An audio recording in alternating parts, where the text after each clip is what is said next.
রাদিয়াল্লাহু তাআলা হাদিস বর্ণনা করছেন, আন আবি হুরায়রা রাদিয়াল্লাহু তাআলা قال আতা আরাবিয়ুন নবী সাল্লাল্লাহু আলাইহি ওয়াসাল্লাম। হযরত আবু হুরায়রা বলেন, একজন গ্রাম্য বদুইন মানুষ আল্লাহর নবীর দরবারে হাজির হলেন। ফাকালা, এবার বলেছেন সেই ব্যক্তি, দুল্লানি আলা আমালিন ইজা আমালতুহু দাখালতুল জান্নাহ। নবী কয়, ইয়া রাসূলুল্লাহ, ইয়া হাবিবাল্লাহ, আপনি আমাকে এমন কিছু আমলের কথা জানিয়ে দিন যে আমলগুলো করলে পরে আমি আল্লাহর জান্নাতে প্রবেশ করতে পারবো। সুবহানাল্লাহ। আমাকে এমন কিছু আমলের কথা আপনি বলুন যে আমলগুলো যদি আমি করি আমি আল্লাহর জান্নাতে যেতে পারবো। فقال النبي صلى الله عليه وسلم, আল্লাহ প্রিয় রাসূল সেই বেদুইন মানুষের প্রশ্নের জবাব রাসূল বললেন, তা'বুদুল্লাহ, এ সাহাবী আমার বেদুইন, তুমি একমাত্র আমার আল্লাহর ইবাদত করবে।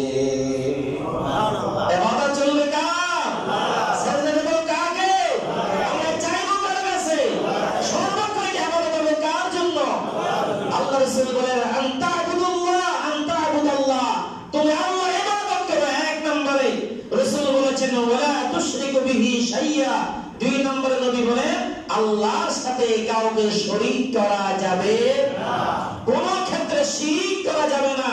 যে আমলগুলো করলে শিরক হবে, যাবতীয় শিরক থেকে আমাদেরকে বিরত থাকতে হবে। রাসূল বলেছেন, ওই লোকটাকে রাসূল বললেন, বেদুইনকে রাসূল এক নম্বরে বললেন, ইবাদত করো, আল্লাহর ইবাদত করবে।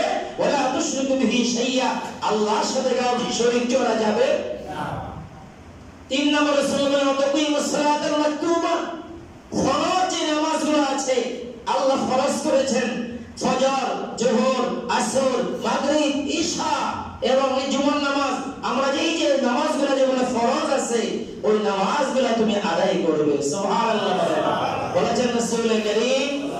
কাকে বললেন? কাকে? ওই বেদুইনকে রাসূল বললেন, জান্নাতে যাওয়ার আমল। কোথায় যাওয়ার আমল? আরো জোরে বলেন। তিন নম্বর হলো তাকিমুস সালাতাল মাকতুবা, ফরজ যে নামাজগুলো আছে তা তুমি আদায় করবে। চার নম্বরে রাসূল বলেন, ওয়াতুদ্দিস যাকাতাল মাফরুদা, ফরজ যাকাত যেগুলো তোমার ইনকামের উপরে যেগুলো যাকাত আসছে ওই যাকাতগুলো তুমি আদায় করবে। ওয়াতাসুমু রমাদান, মাহে রমাদানের মধ্যে বান্দা তুমি রোজা পালন করবা। কয়টা আমল? পাঁচটা। বলেন, এক, আল্লাহর ইবাদত করবে। কার? আল্লাহ। দুই, ইবাদতের সাথে আল্লাহর সাথে কাউকে শিরক করবে না। তিন বললেন ফরজ নামাজগুলো আদায় করবে। চার বললেন ফরজ যাকাতগুলো আদায় করবে। পাঁচ রাসূল বললেন, ওয়াতাসুমু রমাদান, মাহে রমাদানে রোজা রাখবে। কয়টা বললেন? পাঁচটা আমলের কথা রাসূল বললেন। ক্বালা, এবার ওই গ্রাম্য বেদুইনটা বললেন, ওয়াল্লাযী নাফসি বিয়াদিহি, আমি ওই আল্লাহর শপথ করে বলছি, আমারে নফস, আমারে জান, আমারে আত্মা যার কাছে জিম্মি, আমি সেই রবের শপথ করে বলছি, লা আযীদু আলা হাযা শাইয়া, আপনি রাসূল আমাকে যা বলেছেন তার থেকে সামান্য বেশিও করব না, ওয়ালা আনকুসু মিনহু, তার থেকে সামান্য আমি কমও করব না। সুবহানাল্লাহ। রাসূলের সাহাবী ওইখানে লোকটা বললেন, গ্রাম্য সেই ব্যক্তিরা বললেন যে, ইয়া রাসূলুল্লাহ, ওয়াল্লাযী নাফসি বিয়াদিহি, ওয়াদা ওয়া কসমিয়া, শপথের বাক্য, শপথের বাক্য করে বলেছেন, আল্লাহর কসম করে বলছি, আমার এই জান যার কাছে তার কসম করে বলছি, লা আযীদু আলা হাযা শাইয়া, আপনি যা বলেছেন তার থেকে বেশি করব না, ওয়ালা আনকুসু মিনহু, তার থেকে সামান্য কম আমি করব না। এই কথা বলার পরে ফালাম্মা ওয়াল্লা, ওই গ্রাম্য লোকটা পিছন থেকে সরে যাচ্ছেন। পিছন থেকে যখন ওই লোকটা চলে যাচ্ছে, রাসূল এবার বলেন, ক্বালান নবিয়্যু সাল্লাল্লাহু আলাইহি ওয়াসাল্লাম, মান সাররাহু আন ইয়ানসুরা ইলা রাজুলিন মিন আহলিল জান্নাহ। শোনো শোনো সাহাবীরা রে, তোমরা তোমাদের মধ্যে যে ব্যক্তি দুনিয়ার জমিনে বসে কোন জান্নাতি মানুষকে যদি দেখতে চাও, ফালয়ানজুর হাযা, তোমরা তবে এই লোকটার দিকে একটিবার তাকাও। রাসূল বলেন, মান সাররাহু আন ইয়ানসুরা ইলা রাজুলিন মিন আহলিল জান্নাহ, যে দুনিয়ার জমিনে বসে কোন জান্নাতীকে দেখতে চায়, ফালয়ানজুর হাযা, সে যেন এই ব্যক্তির দিকে তাকায়। সুবহানাল্লাহ।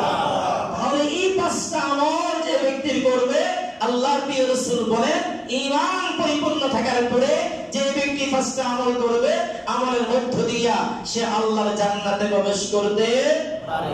আরো জোরে বলেন, কোথায় প্রবেশ করতে পারবে? আল্লাহর জান্নাতে। বলেছেন রাসূল করিম সাল্লাল্লাহু আলাইহি ওয়াসাল্লাম। তাহলে আমরা আল্লাহর দরবারে ফরিয়াদ করি, আল্লাহ সুবহানাহু ওয়া তাআলা এই হাদিসের আদলে আমাদের জীবনকে ভরার তৌফিক দান করুন। আমিন। এই হাদিসটাকে যদি আমরা আমল করে যদি নিজের জীবনকে আমরা পরিপূর্ণভাবে করতে যাই, বাকি আনুষঙ্গিক যেগুলো আছে সেগুলো সব এসে যাবে।